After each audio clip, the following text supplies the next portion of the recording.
सोलापूर आलो आहे. माझे बालमित्र अनुप सिंग प्रेमसिंग बायस यांच्यावरती व बायस कुटुंबावरती अन्याय झालेला आहे. अनुप बायस यांचे वडील वारल्यानंतर संबंधित भूमाफिया पांडुरंग पवार व त्यांचे कुटुंबीय या बायस परिवारांना त्रास द्यायला लागलेले की सदर जमिनीचा ताबा आम्हाला मिळावा व त्या अन्यायाविरुद्ध ज्या वेळेस बायस कुटुंबीय सोलापूर येथील पोलीस प्रशासनाकडे न्याय हक्कासाठी गेल्यानंतर पोलीस प्रशासनाने कोणत्याही प्रकारची संबंधित भूमाफियावरती कारवाई केलेली नाही अथवा कोणतीही शासन त्यांच्यावर गुन्हा दाखल देखील केलेला नाही. त्या त्रासाला आणि उलट सोलापूर पोलीस प्रशासन बायसांना धमकावत आहे की तू शांत बस, शेताकडे जाऊ नको. आणि दुसरी गोष्ट की त्या शेतामध्ये बायस कुटुंबियांनी एका गॅरेजवाल्याला भाड्याने दिली होती जमीन गाड्या लावण्यासाठी. सदर त्या गाड्यांचं खूप मोठं नुकसान झालेलं आहे. सदर तो गॅरेजवाला आज बायस कुटुंबियाला तो नुकसान भरपाई मागत आहे. त्यांची आज परिस्थिती हालाकीची आहे. बायस यांच्या वडिलांनी मुलीच्या लग्नासाठी बँकेतून कर्ज घेतलं होतं. तसेच या मुलांनी वडिलांच्या आजारपणामध्ये खाजगी सावकाराकडनं कर्ज घेतलं होतं. त्याचा देखील खूप मोठा ताण यांच्यावरती त्रास होत आहे. अशा परिस्थितीत यांचं मनोबल खच्चीकरण झालेलं आहे. आणि त्यात हे भूमाफिया व ज्यांच्याकडे मालमत्ता विकत घेतलेली आहे शेती, त्यांचे ते वारस लागतात. त्यांनी तगादा लावला की तू इथून पळून जा. आणि तो परिसर जो आहे तो प्रतापनगर तांडा परिसरामध्ये त्यांची जमीन आहे. आणि तिथे एकमेव राजपूत परिवार असलेलं एकमेव बायसंच घर आहे. बाकी ते समाज बांधव एकत्र राहतात. फक्त एवढं आमची विनंती आहे की आपल्या महाराष्ट्र राज्याचे लोकप्रिय मुख्यमंत्री व आमचे गृहमंत्री यांनी या प्रकरणाची गांभीर्याने दखल घ्यावी. संबंधित सोलापूर येथील पोलीस प्रशासनात ज्यांना शासनाने अधिकार देऊनसुद्धा बेजबाबदारीपणे काम करत आहेत व सर्वसामान्यांना न्याय देत नाहीत अशा पोलीस अधिकाऱ्यांवरती प्रथमतः शिस्तभंगाची किंवा शासकीयतून बडतर्फ करावं व या भूमाफियावर पवार कुटुंबियांना वरती पण गुन्हा दाखल करावा.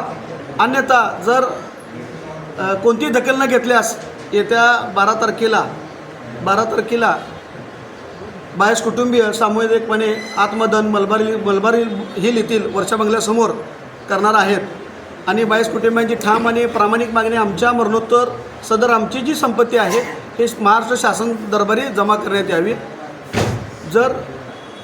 तर आमची विनंती आहे की मुख्यमंत्री साहेबांनी वैयक्तिक लक्ष घालून ह्या प्रकरणातील जे आरोपी आहेत किंवा गुन्हेगार आहेत यांच्यावरती कठोर असं शासन स्तरावरून कठोर कारवाई करावी हीच आमची मागणी आहे. त्यामुळं आज आम्ही मुंबईतून पत्रकार परिषद घेऊन सांगत होतो. आमच्या व्यथा, बायस कुटुंबियांच्या व्यथा आणि भावना आपण आपल्या दैनिकाच्या व चॅनलच्या माध्यमातून आपल्या लोकप्रिय मुख्यमंत्र्यांपर्यंत पोहोचवताल अशी अपेक्षा आहे. कारण गेले 8-15 रोजाला आम्ही मुख्यमंत्र्यांची भेट घेण्यासाठी भेटतो आहे, पण त्यांच्या काही कामामुळं नागपूरपर्यंतसुद्धा बायस कुटुंब जाऊन आले.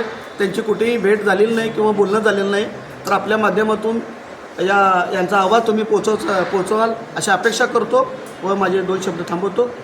जय हिंद, जय. जमीन कधी घेतलेली आणि सातबारा आपल्याकडे आहे? हो, सदर प्रतापनगर विजापूरली ही जमीन प्रेमसिंग शंकरसिंग बायस यांनी 1983 साली कैलासवासी भामा पवार यांच्याकडून विकत घेतलेले. त्याचा 7/12 उतारा खरीदस्त बायस कुटुंबियांच्या नावाने आहे.